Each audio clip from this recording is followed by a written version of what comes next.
연희가 시집가려나?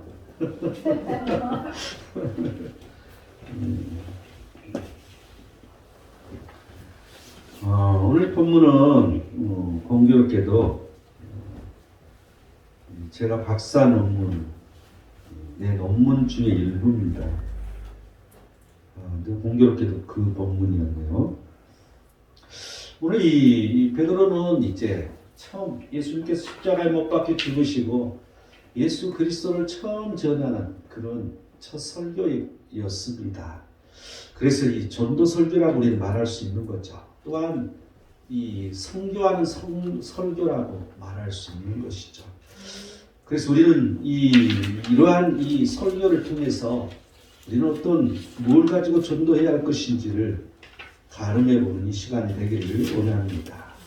지금 이제 첫 번째 접촉점은 어떠한 접촉점으로 그들을 만날 수 있었냐면, 이게 오순 전에 이 마가 요한의 다락방에서 그들이 기도했을 때 놀라운 일들이 일어난 것이죠. 그들이 기도했는데 그들 머리 위에서 불이 이렇게 붙으면 혀가 낼름낼름 하잖아요. 사람 머리 위에서 불들이 다 낼름낼름 하고 있었던 거예요. 사람들이 다 놀란 것이죠. 그런데 그뿐만 아니라 아주 강한 바람 소리가 들렸습니다.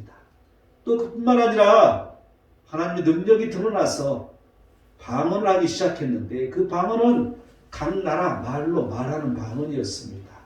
그래서 약 18개국의 사람들이 이제 그때 그곳에 와 있었는데 그 나라 사람들마다 언어가 틀리잖아요.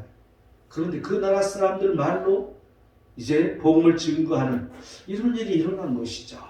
그래서 사람들이 얘기하기를, 야, 어떻게 저 사람들이 하나님의 큰 일을 말하는 것일까? 그리고 모두 놀라면서 당황했다는 것입니다. 그리고 나서 이 어찌된 일이냐 하면서 어떤 사람들은 그들을 보고 조롱하는 말로 세술에 취하였다, 이렇게 조롱하는 말들을 하기 시작했습니다. 그런데 이러한 것들이 접촉점이 되는 것이죠. 우리가 전도할 때, 선교할 때 접촉점은 굉장히 중요합니다.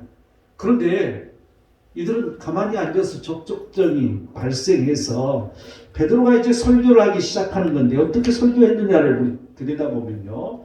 14절을 볼까요? 베드로와 요한 사도와 함께 서서 소리를 높여 이르되 유대인들과 예루살렘에 사는 모든 사람들아, 이 일을 너희로 알게 할 것이니 내 말에 귀를 기울이라. 이제 소리를 이 세술에 취하였다 하니까 그 말에 대한 변론을 할 필요가 있었다는 거죠.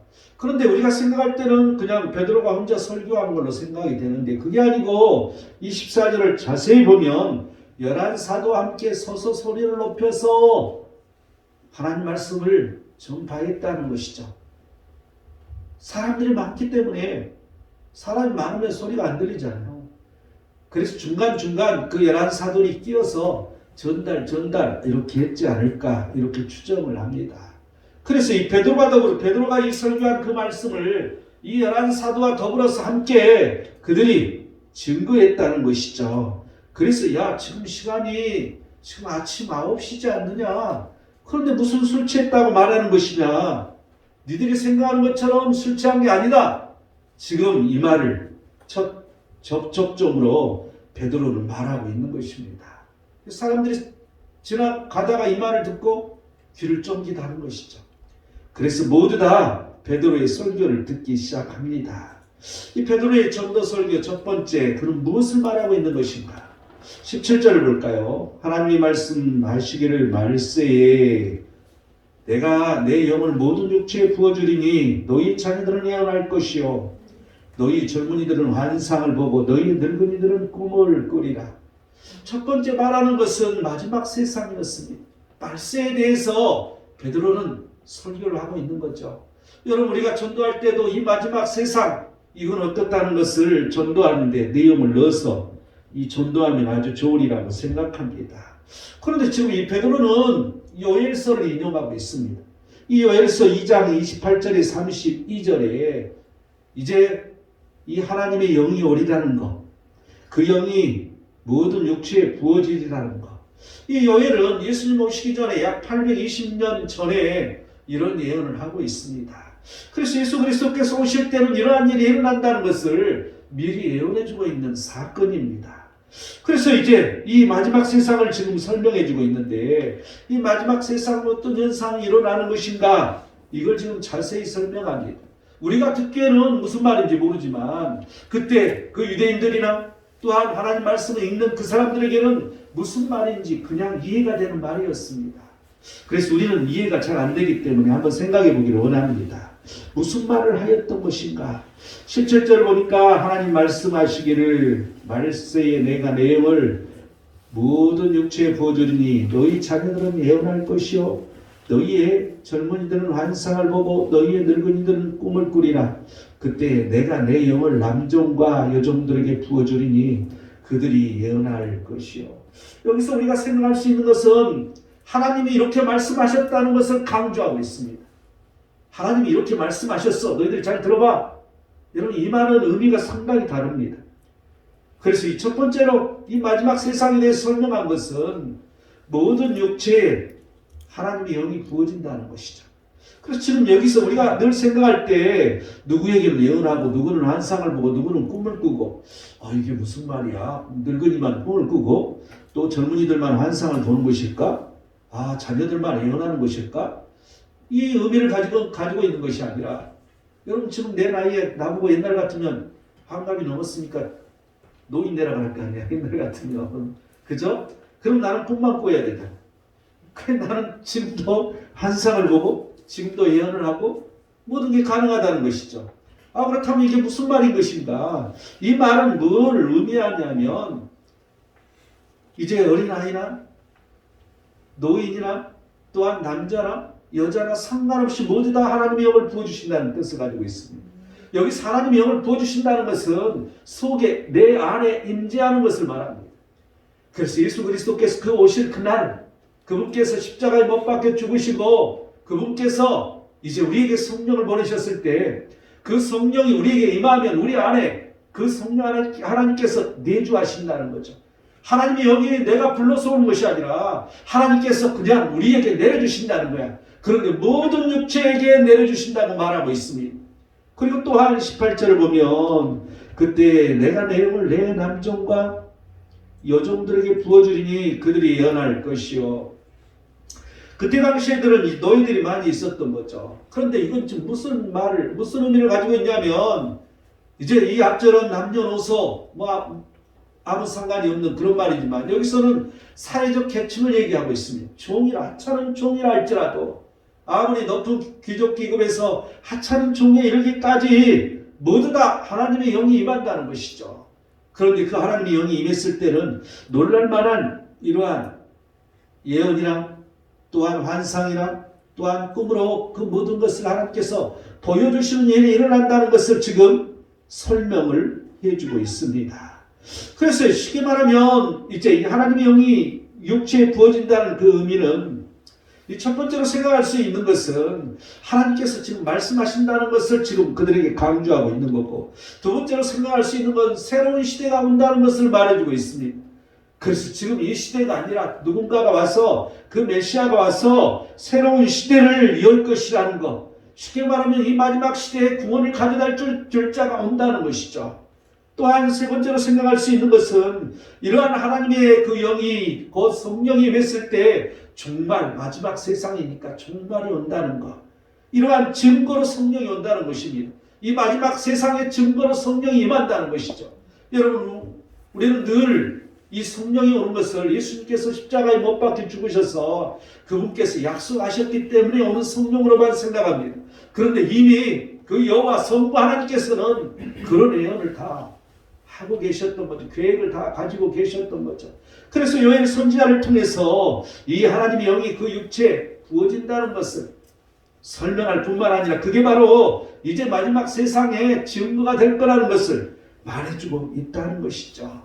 그렇다면 이 성령이 임한 사람들, 우리는 모두 성령이 임했습니다. 이 마지막 세상에 살고 있습니다. 이러한 성령이 임한 사람들은 어떻게 살아야 할 것인가? 가장 중요한 것은 영적인 부분이기 때문에 마귀와의 대적을 말해주고 있습니다. 야고보서 4장 7절은 너희는 하나님께 복종할지어다 마귀를 대적하라 그리하면 너희를 피하리라. 왜 자꾸 마귀란 말을 하는 것일까? 왜 자꾸 악한 영에 대한 말을 하는 것인가? 왜 자꾸 육체의 사람이라고 말하는 것인가? 이건 하나님의 영을 우리에게 부어주셔서 우리가 육체의 사람이었지만 영의 사람으로 바꿔지는 건데, 그 사이에 늘 우리를 미혹하고 우리를 방해하고 우리를 흔들게 하고 우리를 잘못되게 하고 우리를 세상 속에 빠뜨리게 하고 하나님보다도 세상을 더 즐겁게 하고 이러한 모든 미혹이 있다는 것이죠. 그게 바로 마귀의 세력이라는 것이니, 그래서 마귀를 대적하라는 거 야고보 사도는 말해주고 있습니다. 또한 베드로전서 5장 8절 9절을 보면 근신하라 깨어라 너희 대적 마귀가 오는 사자같이 두루다니며 삼킬 자를 찾나니, 우리는 늘 이 말을 들어서 합니다. 이 말씀을 늘 듣는 거죠. 그래서 마귀가 오는 사자같이 두루다니며 삼킬 자를 찾고 있다고. 우리는 그래서 근신하고 깨어야 된다는 것입니다. 그래서 믿음을 굳건하게 하여서 그를 대적해야 된다고 말해주고 있습니다. 그래서 세상에 있는 우리 모든 자들이 어떠한 고난을 당한다 할지라도 우리는 그 마귀를 대적해서 승리해야 할 필요가 있다는 것을 말해주고 있습니다.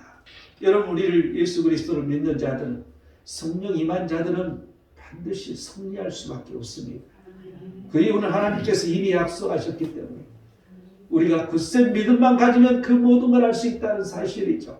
이 모든 건 우리들에게 보장되어 있는 것입니다. 단지 우리가 그 하나님을 믿느냐 믿지 못하느냐, 단지 그 하나님을 찾느냐 찾지 못하느냐, 단지 그 하나님 앞에 서 있지 못하고 두 마음을 품느냐 품지 않느냐, 이런 차이일 뿐이라는 것이죠.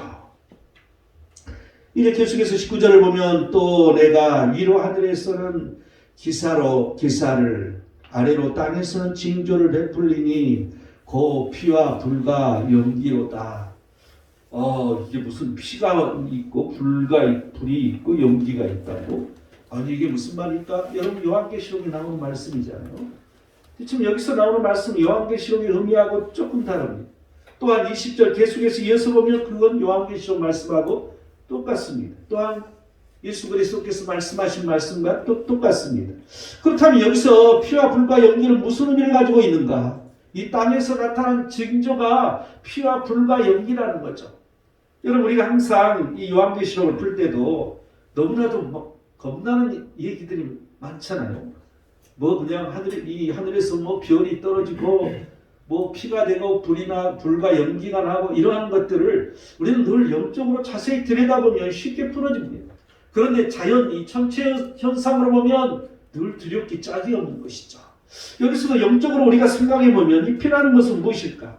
이 피는 이미 예언되어 있는 그리스도의 이 십자가에 달려 죽으심을 말해주고 있습니다. 또한 새로운 언약이 도래한다는 이 사실을 지금 시사해주는 말이 여기서는 피라는 단어를 쓰고 있습니다. 그리고 또한 불과 연기라고? 아니 불과 연기는 또 뭐야? 이 불과 연기는 우리가 이 시내산에서 모세가 그 시내산에 올라가서 그 하나님이 강림해서 율법을 받게 되는 것이죠. 그럴 때 이 불과 연기로 그 하나님께서 역사하시는 것을 볼 수 있습니다. 그래서 여기서는 그런 의미를 가지고 있다는 거죠. 하나님의 역사가 분명하게 일어난다는 것입니다. 그래서 예수 그리스도의 보혈 피와 더불어서 그리고 나서 이 불과 연기처럼 하나님이 강림하셔서 역사하시는 일이 일어난다는 거죠. 여러분, 하나님의 강림이 성령으로 임하는 현상을 여기서 지금 불과 연기로 표현해주고 있습니다. 요한계시록에서 푸는 거하고는 정반대로 풀어가는 것이죠. 그런데 이 비유로 푸는 사람들이 늘 이 구약에 있는 성령을 그대로 요한계시록에 갖다 대립하면 맞아요, 틀려요. 완전히 반대되는 현상이 나타납니다.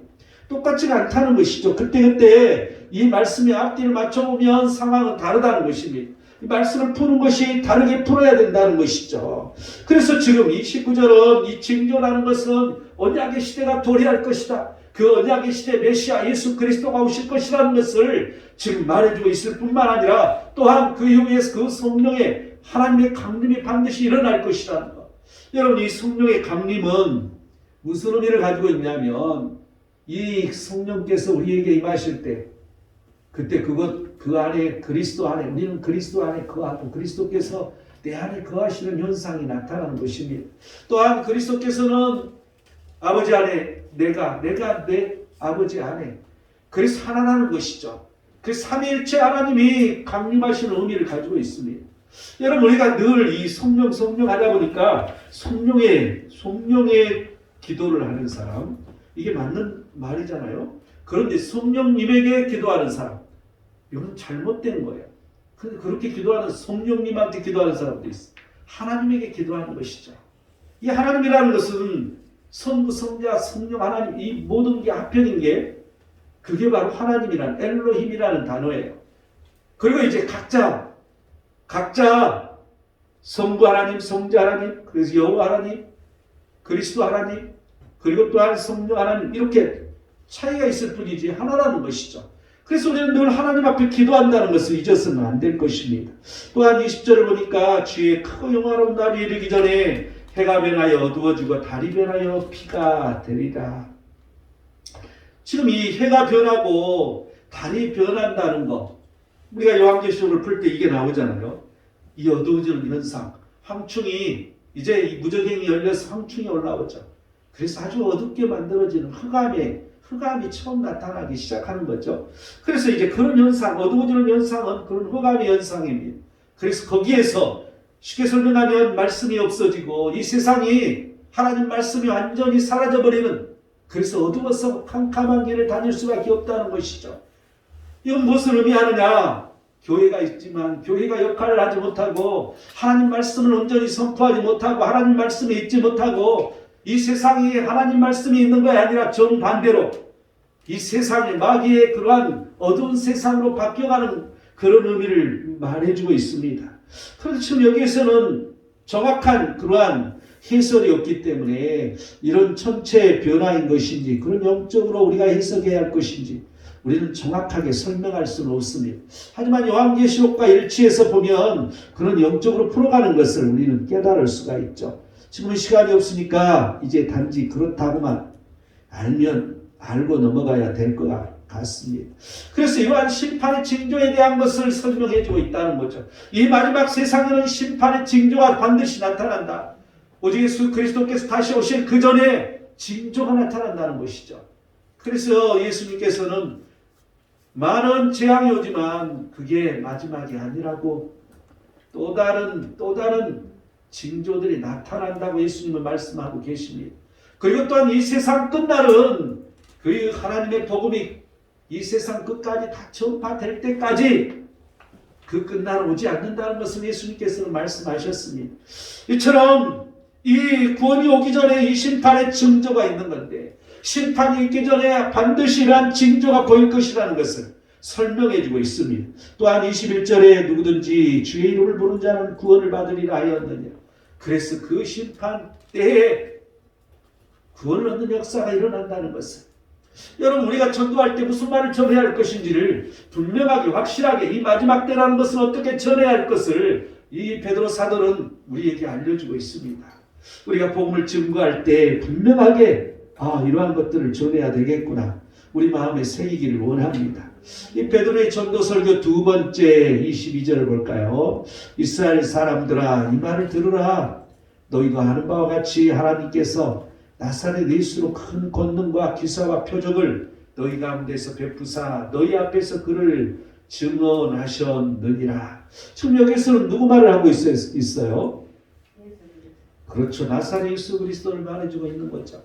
우리가 복음을 증거할 때는 반드시 예수 그리스도 그분에 대한 게 들어가야 된다는 것이죠.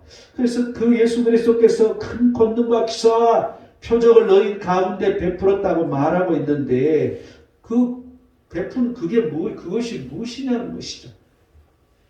이 베드로는 이 다윗이 이상을 통해서 봤던 것을 그걸 끄집어내 설명하고 있습니다. 왜냐하면 그들은 대다수가 유대인이었기 때문에, 왜냐하면 그들은 구약 성경을 잘 알고 있었기 때문에, 왜냐하면 그들에게 복음을 전하는데 그 성경이 그들에게 잘 먹힐 수 있었기 때문에, 그래서 어떤 의미에서는 이 베드로의 상황과는 하나님의 예언된 말씀이었다는 걸 알 수 있습니다. 우리가 23절을 읽어볼까요? 그가 하나님께서 정하신 뜻과 미래 아신 대로 내준 바 되었거늘 너희가 법 없는 자들의 손을 빌려 못 박아 죽였으나 하나님께서 그를 사망의 고통에서 풀어 살리셨으니 이는 그가 사망에 매여 있을 수 없었음이니라. 이 예수 그리스도에 대해서는 십자가의 죽음을 말해주고 있잖아요. 이 십자가 죽음은 너희가 죽였다는 것이죠. 다른 사람이 죽인 게 아니라 너희 손으로 죽인 거다. 또한 그 살리신 분은 하나님이라. 이 두 가지를 분명하게 설명해 주고 있는 것을 볼 수 있습니다. 계속해서 25절, 26, 27절을 보면 다윗이 그를 가리켜 이르되 내가 항상 내 앞에 계신 줄을 배웠으며 나로 요동하지 않게 하기 위하여 그가 내 우편에 계시도다. 그러므로 내 마음이 기뻐하였고 내 혀도 즐거워하였으며 육체도 희망에 구하리니 이는 내 영혼을 음부에 버리지 아니하시며 주의 거룩한 자로 썩음을 당하지 않게 할 것이미로다. 이 다윗이 이 예수님께서 하나님의 우편에 앉아 계실 것을 그는 환상을 통해 봤던 거죠. 또한 다니엘도 이 천상의 모습 속에서 그 예수 그리스도가 그 하나님 보좌의 옆에 서 있는 그 장면을 보는 것을 우리는 알 수가 있습니다. 그래서 이 하나님 우편에 계신다는 것을 이제 이 사도 베드로는 직접 보지 못했잖아요. 그래서 이 다윗의 환상을 통해서 말해주고 있습니다. 그래서 지금 여기서는 시편 15편 8절에서 11절을 인용하고 있는데 지금 내 영혼을 음부에 버리지 않으신다는 거죠. 그분께서 하늘에 올라가서 지금 하나님 나라에 계시는데 그래서 우리는 우리의 영혼을 음부에 버리시지 않으신다는 사실을 강조하고 있습니다. 이 음부라는 것은 우리나라 말로 쉽게 말하면 지옥인 것이죠. 그래서 우리 영혼이 지옥에 빠지지 않도록 그 예수님께서는 하신다는 것을 여기서 강조하는 것을 우리는 볼 수가 있습니다.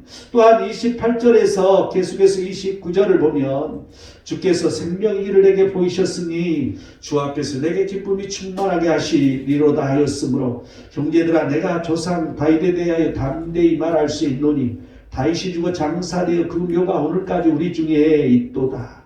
이 세 번째로는 예수 그리스도에 대한 그 말씀은 생명의 길로 인도하시는 분이라는 것을 이제 우리는 죽어서 음부에 빠지지 않고 또한 이 생명의 길로 인도하시는 분이 예수 그리스도라는 것을 지금 말해주고 있습니다. 또한 30절 31절을 보면 예수 그리스도께서 부활하셨다는 것 그래서 그의 육신이 썩음을 당하지 아니하시리라고 이 말하는 이 부활에 대해서 설명하는 것을 볼 수 있습니다. 여러분 예수 그리스도를 증거하는 데 키포인트는 부활입니다. 부활 없이는 예수 그리스도가 의미가 없습니다. 왜냐하면 십자가에 그냥 죽었다고만 말이 된다면 그분은 우리를 구원하실 수는 없는 것이죠. 그분이 부활하셨기 때문에 우리를 구원하실 수 있다는 사실을 우리는 기억해야 할 것입니다. 그렇다면 부활하신 그리스도는 어떻게 하셨는가? 부활만 하시면 다 하신가? 무엇을 하셨지? 이 33절을 보니까 하나님의 오른손으로 예수를 높이심에 그가 약속하신 성령을 아버지께 받아서 너희가 보고 듣는 이것을 부어주셨느니라. 성령을 부어주셨다는 것이죠. 그런데 이 성령, 여기서 나오는 성령이 성부 아버지, 성부 하나님, 여호와의 영이냐 아니면 예수 그리스도의 영이냐 이걸 가지고 이제 크게 이 정교회하고 이 캐톨릭이 처음에 나눠지기 시작한 거죠. 그래서 어느 쪽은 이건 아버지 여호와의 영이지 성령은 어떻게 예수의 영이냐. 그런데 여러분 이 신약 성경에는 예수의 영이라고 나오잖아요. 그렇다면 그걸 어떻게 설명하냐는 거죠. 여기서 설명을 잘 해주고 있습니다. 그 아버지께 그 영을 받아서 그걸 보내겠다고 지금 말해주고 있습니다. 그렇다면 우리는 그 하나님의 영, 성령은 여호와의 영이면서도 예수 그리스도의 영이 된다는 사실을 우리는 알 수가 있습니다. 그리고 또한 그가 이제 34절, 35절을 보면 내가 내 원수로 내 발등상이 되게 하기까지 너는 내 우편에 앉아 있으라 하셨도다 하였으니 예수 그리스도께서 그 하나님의 우편에 앉아 있는 그때 언제냐 그때까지가 여러분 이게 정확하게 나와 있잖아요. 내 원수로 내 발등상이 되게 하기까지. 여러분 그래서 요한계시록에 있는 것입니다. 그래서 요한계시록에 재앙이 늘 설명되어 있습니다. 그래서 이 세상 마지막 세상은 그 믿지 않고 힘들게 하고 이 그리스도인들을 어렵게 하는 사람들에게 재앙이 올 것을 말해주고 있고 또한 교회 안에 있지만 온전히 예수 그리스도를 믿지 못하고 온전히 예수 그리스도 안에 붙어있지 못하고 늘 그리스도 밖에 있는 사람들에게 재앙이 올 것을 분명하게 요한계시록은 설명해주고 있습니다. 이게 모든 것들이 마귀의 장난인 것이죠. 마귀의 미혹인 것이죠. 그래서 그 발등상이 되게 하기까지 그 하나님 우편에 앉아 계신다는 것입니다. 그래서 그때가 되면 그 하나님께서는 우리에게 오시는 것이죠. 우리는 이러한 부분들을 잘 이해하고 설명해야 할 것입니다. 또한 이제 이 세 번째 베드로의 전도설교 32절을 보면 이 예수를 하나님이 살리신지라 우리가 다 이 일의 증인이로다. 세 번째는 자기가 증인이라는 걸 설명해 주고 있습니다. 여러분, 우리가 복음을 증거하는 데 있어서 내가 예수 그리스도를 체험하지 못하면 복음을 증거할 수 없습니다. 내가 예수 그리스도를 어떻게 만났고 내가 예수 그리스도를 만남으로 말미암아 어떻게 변화됐고 오직 예수 그리스도께서 나를 어떻게 하셨다는 것을 우리는 간증할 수 있는 증언을 할 수 있어야 되는 거죠. 여러분, 이런 게 없다면 복음을 전하는 건 힘든 것입니다. 이런 게 없다면 우리는 하나님 말씀만 가지고 그냥 설명해 줄 수밖에 없습니다. 그런데 내 증언으로, 내가 증인으로 복음을 전할 때 먹히기가 아주 좋다는 것입니다. 사도행전 1장 8절 말씀, 우리 너무나 잘 아는 말씀이잖아요. 오직 성령이 너희에게 임하시면 어쩐다고? 임하시면 권능을 받는다고 그랬어요. 여러분, 우리가 복음을 증거하는 데 있어서, 증인이 되는 데 있어서 중요한 것은 권능을 받아야 돼. 그래서 그 다음에는 어쩌다고? 예루살렘과 온 유대와 사마리아 땅 끝까지 이르러 뭐라고? 내 증인이 되라. 우리는 이 세상 땅 끝까지 복음을 들고 가야 되는 예수 그리스도의 이 명령을 우리는 잊어서는 안 된다는 것입니다. 그래서 우리가 선교하는 것이죠. 그래서 우리는 복음을 들고 전 세계를 향하여 늘 나가는 것이죠. 여러분, 많은 사람들은 우리를 미쳤다고 말합니다. 우리는 미친 게 아니라 이 세술에 취한 그런 사람이 아니라 우리는 온전한 그리스도의 복음 때문에 복음을 들고 전 세계를 향하여 우리는 늘 나가는 것입니다. 그런데 그럴 때마다 하나님은 역사하셨습니다. 그럴 때마다 하나님은 놀랍게 많은 자들에게 은혜를 주시고 많은 자들에게 능력을 부어주시고 많은 자들이 전도를 많이 할 수 있도록 놀라운 일들을 많이 보여주셨던 거죠. 여러분, 우리는 이러한 체험이 있어서 복음을 들고 나가는 것입니다. 이러한 체험이 있어서 우리는 그 예수 그리스도를 증거할 수 있는 증인이 될 수 있는 거죠. 여러분, 나같이 공부하는 사람이 학교에서 그냥 교수만 하면 끝나는 사람이었는데 하나님께서 가라하시니 갔더니 손을 얹으면 사람이 넘어지고 손을 얹어서 기도하면 이런 기도들이 막 터지고 이러한 현상들이 왜 일어나냐는 것이죠. 여러분, 이러한 것들이 하나님의 능력인 것입니다. 하나님의 권능이 그 순간 임하기 때문에 이런 일이 일어났잖아요. 여러분, 그 권능을 내게 보여주셔서 내가 체험했는데 내가 증거하지 않고는 견딜 수 없는 것이죠. 그래서 또다시 우리는 전 세계를 향하여서 우리는 나가는 것입니다. 지금 우리 앞에 놓여있는 하나님의 말씀은 우리에게 보여주는 것은, 우리 새꿈선에게 보여줬던 것은 이제는 인디언 선교를 우리는 준비하고 유대인 선교를 준비하는, 그리고 또한 이제 이 러시아, 우리와 이 당구를 믿는 그러한 많은 사람들이 있습니다. 그래서 그쪽 불의의 많은 소수 종족들, 우리는 그들을 향해서 가는 사명을 우리에게 점점 하나님께서 미션을 주는 것을 우리는 느낄 수 있습니다. 그래서 우리는 반드시 그 길을 향하여 증인으로 나아가야 할 것입니다. 누가복음 24장 46절에 48절을 보면 이같이 그리스도가 고난을 받고 제3일에 죽은 자 가운데 살아날 것과 또 그의 이름으로 제3을 받게 하는 회개가 예루살렘에서 시작하여 모든 족속에 전파될 것이 기록되었으니 너희는 이 모든 일의 증인이라.